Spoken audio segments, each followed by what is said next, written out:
तो आइए एक वीडियो के साथ और भी डिस्कस करें, अपना एक चैप्टर और थोड़ा आगे बढ़ें।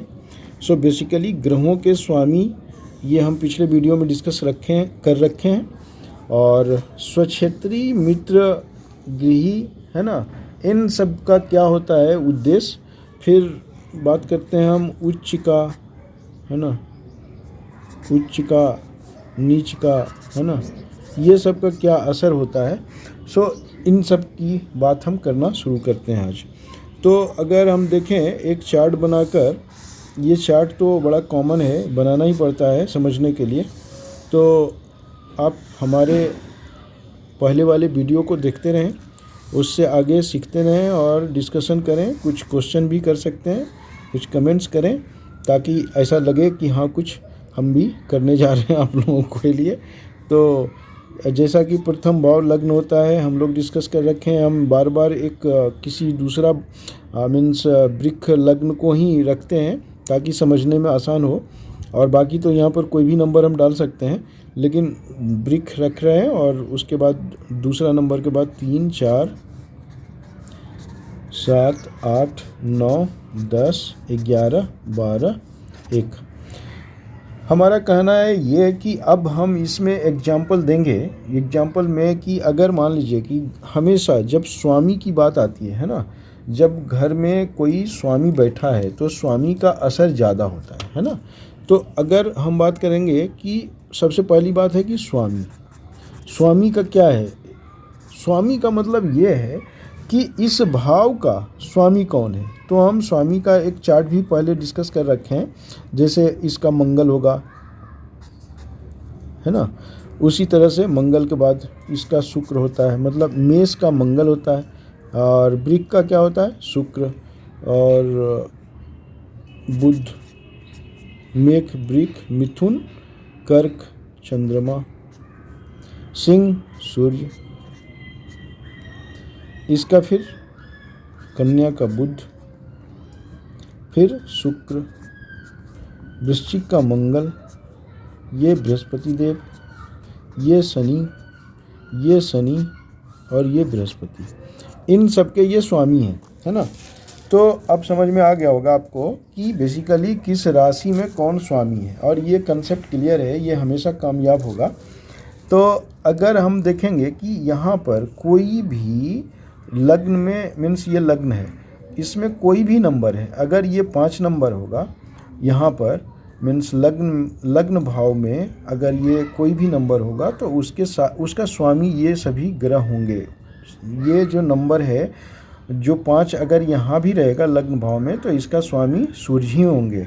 इसी तरह से अगर हम देखें कि 9 नंबर, मतलब ये 9 अगर ये लग्न भाव में होगा तो ये हमेशा इसके स्वामी बृहस्पति ही होंगे।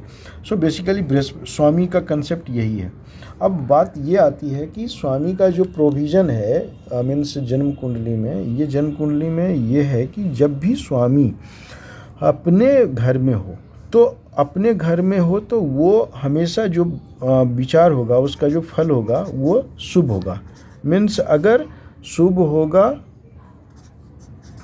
फल क्या होगा, शुभ होगा। कहाँ होगा, तो अगर ये अपना घर का स्वामी कहाँ हो, तो स्वक्षेत्रीय, स्वगृही हो, मतलब अपने घर में बैठा हो तो मजबूत होगा। जैसे अगर मान लीजिए कि ये वृक लग्न का कुंडली हम बनाएं और वृक लग्न में अगर कोई इनमें से किसी भी नंबर के साथ ऐसा कोई मीन्स ग्रह बैठा हो इन 12 भावों में कहीं भी, तो उसको हम स्वगृही बोलेंगे। मतलब स्वामी, इस घर का स्वामी, इस राशि का स्वामी मंगल, मेष राशि का स्वामी मंगल अगर इसी भाव में बैठा है तो वो अपने घर में बैठा है, उसको हम क्या बोलेंगे, स्वगृही बोलेंगे, है ना।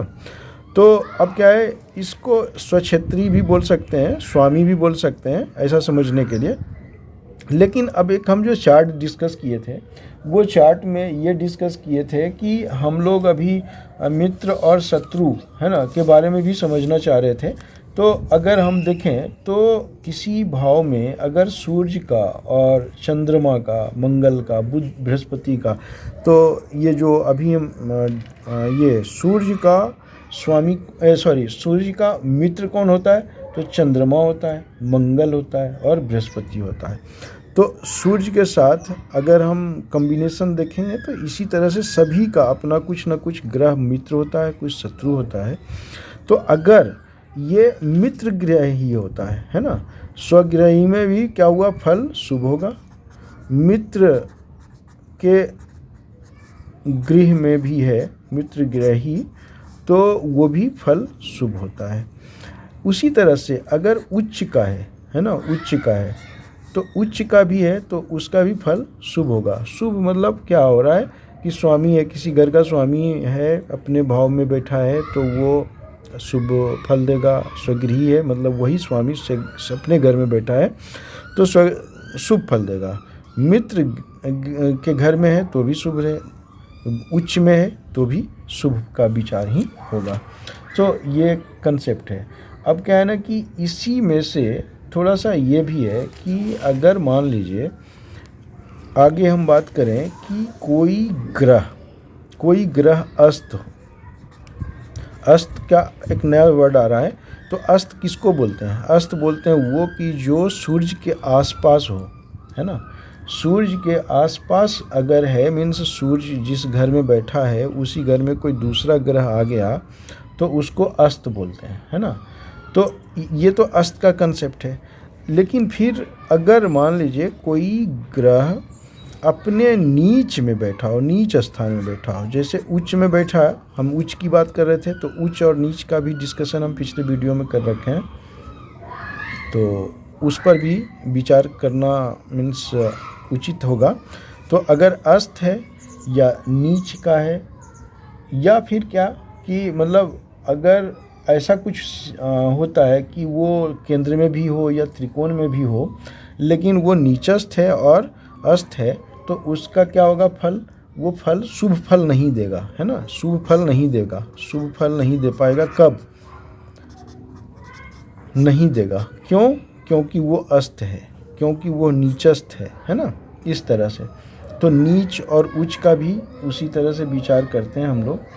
लेकिन और भी इस तरह का अगर हम डिस्कशन करें तो कभी ऐसा भी है कि अगर मान लीजिए अस्त है या नीच है ना, और तो वो अच्छा भाव में भी बैठा है लेकिन अगर अस्त है और नीच है तो फल देगा लेकिन डिले होगा, कुछ ना कुछ झंझट होगा, कुछ ना कुछ कष्ट होगा, उसके बाद शुभ फल देगा, है ना। अगर कोई मजबूत होने के बाद, स्वगृही होने के बाद भी, मित्र गृही होने के बाद भी, या ऐसा कोई अच्छा कॉम्बिनेशन होने के बाद भी वो ग्रह अगर अस्त है या नीच भाव में बैठा है, नीच राशि वाले भाव में बैठा है तो मीन्स ऐसा प्रॉब्लम क्रिएट होता है। उसी तरह से अगर मान लीजिए कि पंचम और नवम जो केंद्र ये त्रिकोण माने जाते हैं, पंचम और नवम, तो ये हमें मतलब इसका विचार धनदायक दृष्टिकोण से देखा जाता है। उसी तरह से चतुर्थ और दशम ये चूँकि केंद्र है तो इसमें भी सुखदायक ही विचार होता है। तो जिस राशि में अगर कोई भाव, अपने भाव का जो स्वामी है जिस राशि में बैठा हो उस राशि का अधिपति अगर 6, 8, 12 में होता है और तो हमेशा ये ध्यान देने वाली बात है कि वो दुर्बल कर देता है ना। तो इन सभी में से 6, 8, 12 में बैठा हुआ ग्रह जिसका स्वामी है, देखिए यहाँ पर दो बात है जो डिस्कस भी कर रखे हैं कि अगर 6, 8 और 12 में घर का स्वामी अगर मान लीजिए कि किसी भाव में बैठा है तो वो उसका फल अशुभ कर देता है। उसी तरह से मीन्स अगर कोई लेकिन क्या है कि अगर उच्च क्षेत्र में है या मित्र क्षेत्र में है या स्वक्षेत्रीय होने मतलब है तो वो फिर बलवान होता है। तो इसी तरह से भाव का स्वामी, घर का स्वामी और भाव स्थित मीन्स दोनों में अंतर ये है कि अगर स्वामी है तो मतलब मालिक है ना, मालिक है, लेकिन अस्थित है ना। तो स्थित है तो क्या है, वो किराएदार है, ऐसा समझना चाहिए।